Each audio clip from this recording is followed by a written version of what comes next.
जय हिंद दोस्तों स्वागत है आपका आपके अपने YouTube चैनल ज्ञानदेव होस्ट में। और इस वीडियो में मैं आपको बताने वाला हूं साउथ ईस्ट सेंट्रल रेलवे यानी कि SECR रेलवे स्पोर्ट्स कोटा भर्ती 2021 के बारे में, जो कि रिसेंटली जारी की गई है और जिसमें कि कैंडिडेट ऑल इंडिया से अप्लाई कर पाएंगे। और जैसा कि आपने यहां पर अभी जाना कि ये स्पोर्ट्स कोटा भर्ती है, इसमें फ्रेशर कैंडिडेट अप्लाई नहीं कर पाएंगे। फ्रेशर से मतलब है कि अगर आप स्पोर्ट्स से रिलेटेड नहीं है तो आप इसमें अप्लाई नहीं कर सकते। बट आप एक बार वीडियो को देख लीजिए जिससे कि आपको जानकारी अच्छे से मालूम हो जाए कि आप लोग इसमें अप्लाई करने के लिए एलिजिबल हो या फिर नहीं हो। तो चलिए दोस्तों बात करते हैं पूरी जानकारी के बारे में। बट उसके पहले मैं आपसे कहना चाहूंगा कि आप इस वीडियो को लाइक कर दीजिए, क्योंकि आपके एक लाइक करने से मुझे काफी सारा मोटिवेशन एंड सपोर्ट मिलता है, ताकि मैं आपके लिए आगे भी इस प्रकार के जॉब अपडेट लेकर के आता रहूं। तो चलिए बात करते हैं इस वैकेंसी के बारे में। तो ये आपकी ऑफिशियल वेबसाइट है, यहाँ पर आपको अप्लाई लिंक भी दिया है, बट ये अप्लाई लिंक अभी सही से वर्क नहीं कर रहा है। नीचे आपको यहाँ पर नोटिफिकेशन दिया जो कि आप हिंदी एंड इंग्लिश दोनों के अंदर रीड कर सकते हैं। तो यहां से मैंने नोटिफिकेशन ओपन कर लिया है। इसको ओपन करने के बाद यहां से मैं आपको सभी जानकारी अच्छे से क्लियर करने वाला हूं। तो यहां पर दोस्तों जो आपकी फॉर्म भरने की लास्ट डेट है वो आपकी 23 फरवरी 2021 रात 12 बजे तक है। इसके अलावा दोस्तों यहां पर आपको जो सैलरी दी जाएगी वो आपको 7th CPC पे मैट्रिक्स के अंदर जो आती है वो आपको दी जाएगी। यहां पर आपके लेवल 2, लेवल 3, लेवल 4 और लेवल 5 की वैकेंसी इसके अंदर निकाली गई है। इसके अलावा दोस्तों यहां पर आप देख लीजिए कि कौन कौन से गेम्स या फिर इवेंट्स आपके इंक्लूड किए गए हैं। यहां पर आर्चरी मेल और आर्चरी वुमेन यानी कि फीमेल, एथलेटिक्स मेल और एथलेटिक्स वुमेन यानी कि फीमेल, इनके लिए यहां पर कितने पद है वो आपको यहां पर देखने को मिल पा रहे हैं। बेसिकली एक एक पद निकाला है। बास्केटबॉल यहां पर इवेंट है, बॉक्सिंग है, cross country male, cross country women, football यहां पर है आपका है, golf, handball, kho kho, power lifting और वेट लिफ्टिंग, ये सभी आपके गेम्स या फिर स्पोर्ट्स या फिर इवेंट्स यहां पर इंक्लूड किए गए हैं। इसके अलावा चाहे आपका कोई सा भी गेम से आप इसमें एलिजिबल नहीं हो, अगर आप इनमें से किसी एक भी गेम से रिलेटेड हो तो आप इसमें अप्लाई करने के लिए एलिजिबल हो। यहां पर आपको बताया जा रहा है कि किसके लिए आपको क्या सैलरी दी जाएगी। इसके अलावा दोस्तों यहां पर आपको जानकारी दी गई है कि आपकी जो पोस्ट है उसका जो डिस्क्रिप्शन है वो कैसा रहेगा। यहां पर आपको शॉर्टपुट करना है जो कि एथलेटिक्स की पोस्ट पर है, डिस्कस थ्रो होगा आपका एथलेटिक्स वुमेन में, और बास्केटबॉल पर यहां पर फॉरवर्ड होगा। और जो आपकी बॉक्सिंग है, बॉक्सिंग यहाँ पर अभी ये नहीं बताया कि आपका क्या करना होगा, बेसिकली बॉक्सिंग ही करनी है। बट आपको यहाँ पर वेट के बारे में बताया कि 60 kg और 64 kg। इसके अलावा दोस्तों यहाँ पर जो क्रॉस कंट्री है आपका 10 किलोमीटर है, और क्रॉस कंट्री वुमेन में भी आपका 10 किलोमीटर है। फुटबॉल में यहाँ पर दोस्तों आपका गोलकीपर, स्टॉपर, मिडफील्डर, स्ट्राइकर, इनमें से चाहे आप कोई से भी फील्ड से बिलोंग करते हैं आप इसमें अप्लाई कर सकते हैं। गोल्फ यहाँ पर आपका 2 करके वो आपको बताया है। हैंडबॉल में goalkeeper, allrounder, left wing, defender यहाँ पर जो डिसिप्लिन है वो रखे गए हैं। और खो खो में यहाँ पर आपका डिफेंडर है और चेजर है। पावर लिफ्टिंग 93 kg आपका कम से कम होना चाहिए, और वेट लिफ्टिंग में यहाँ पर आपका 55 kg होना चाहिए। आप यहाँ पर इस तरफ वैकेंसी डिटेल भी देख सकते हो। डिस्क्रिप्शन ऑफ इवेंट के बारे में यहाँ पर आपको जानकारी दी गई है। अब दोस्तों यहाँ पर नीचे आते हैं और जो आपकी अन्य जानकारी है उसके बारे में बात कर लेते हैं। तो एलिजिबिलिटी क्राइटेरिया की बात करें तो आपको यहाँ पर जो एज लिमिट रखी गई है वो 18 से 25 साल के बीच में है, और ये आपकी 1/7/2021 तक काउंट की जाएगी। यानी कि 1/7/2021 तक आपकी उम्र ना तो 18 साल से कम और ना ही 25 साल से ज्यादा होनी चाहिए। अब यहाँ पर आपको लेवल वाइज बताया कि किस पर अप्लाई करने के लिए क्या क्वालिफिकेशन चाहिए। तो लेवल 2 एंड लेवल 3 पर अप्लाई करने के लिए यहाँ पर जो मिनिमम एजुकेशनल क्वालिफिकेशन रखी है वो आपकी 12वीं है फॉर नॉन टेक्निकल पोस्ट, यानी कि जो नॉन टेक्निकल पोस्ट है उस पर अप्लाई करने के लिए 12वीं या फिर 10वीं, और आपके पास ITI होनी चाहिए टेक्निकल पोस्ट पर अप्लाई करने के लिए।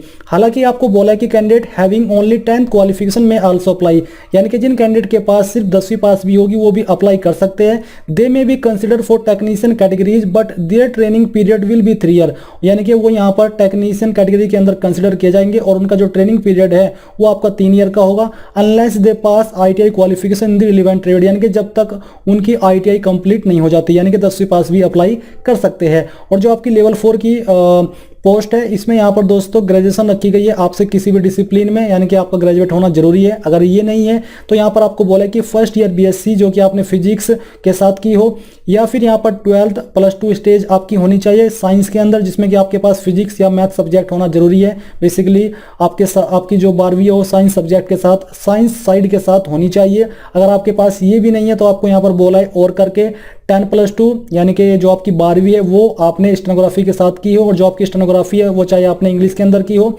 या फिर हिंदी के अंदर की हो। इंग्लिश के अंदर की है तो यहाँ पर आपकी स्पीड वर्ड पर मिनट आपकी 80 होनी चाहिए, जिसके लिए आपको 10 मिनट का समय दिया जाएगा। ट्रांसक्रिप्शन टाइम आपका 50 मिनट का होगा। हिंदी में 80 वर्ड पर मिनट रखा है और ड्यूरेशन भी आपका 10 है, बट यहाँ पर जो आपका ट्रांसक्रिप्शन है वो आपका 65 मिनट के लिए रखा गया है। लेवल 5 की जो पोस्ट है इस पर अप्लाई करने के लिए आपसे ग्रेजुएशन की योग्यता मांगी है, जो कि आपने किसी भी डिसिप्लिन में चाहे की हो, आप इस पर अप्लाई कर सकते हो। फिर दोस्तों यहाँ पर आपको नीचे जानकारी जानने को मिलेगी स्पोर्ट्स के बारे में। तो जो ऊपर स्पोर्ट्स मेंशन करके रखे हैं, तो अगर आप उनमें जो भी आपके स्पोर्ट्स हैं उनमें आप यहाँ पर इंटरनेशनल चैंपियंस के अंदर खेले हो तो यहाँ पर कैटेगरी ए में आपको बताया, अगर आप ओलंपिक्स गेम सीनियर कैटेगरी में खेले हो तब आप एलिजिबल हो।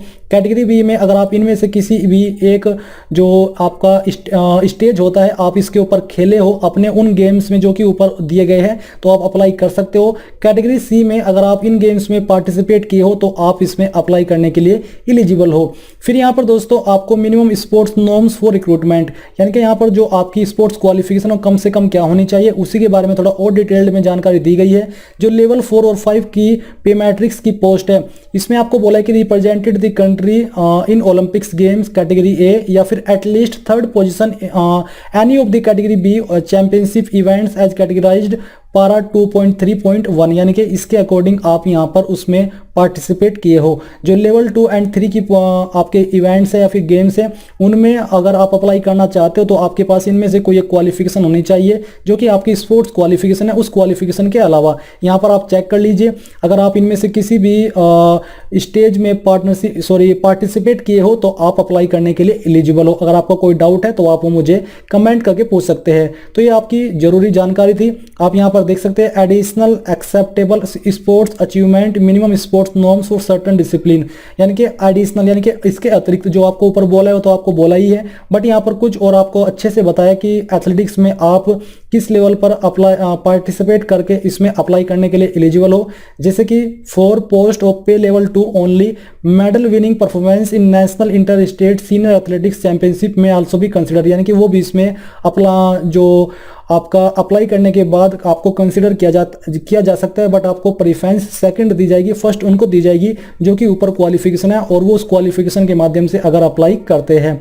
गोल्फ में भी यहाँ पर आपको जानकारी दी गई है, आप यहाँ पर जानकारी अच्छे से चेक कर सकते हो। फिर यहाँ पर 3rd पॉइंट में आपको list of junior national championship recognized by railway sports promotion board, यानी कि RSPB for recruitment of sports person on Indian railways against sports quota. तो यहाँ पर आपको जानकारी दी गई है, आपके डिसिप्लिन है, कैटेगरी यहाँ पर है, एज ग्रुप आपको यहाँ पर बताया है, और जो आपकी चैंपियनशिप है उसके बारे में भी जानकारी दी गई है। तो बेसिकली आपको यहाँ पर सभी जानकारी मालूम हो गई होगी, और अब तक आपको ये तो मालूम हो ही गया होगा कि आप अप्लाई कर सकते हो या फिर नहीं कर सकते।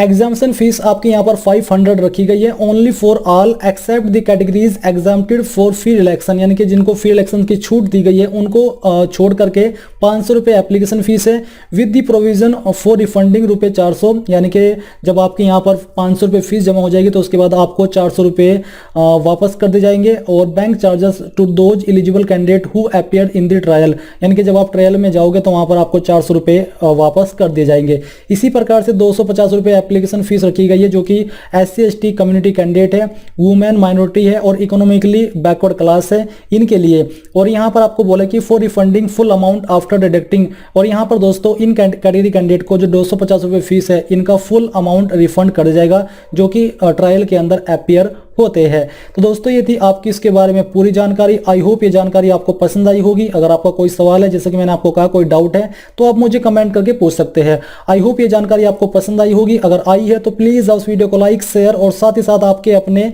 यूट्यूब चैनल ज्ञानदेव होस्ट को सब्सक्राइब करके बेल के आइकन को ऑन कर ले, ताकि आपको आगे आने वाली वीडियोज के नोटिफिकेशन सबसे पहले मिल पाए। जय हिंद दोस्तों।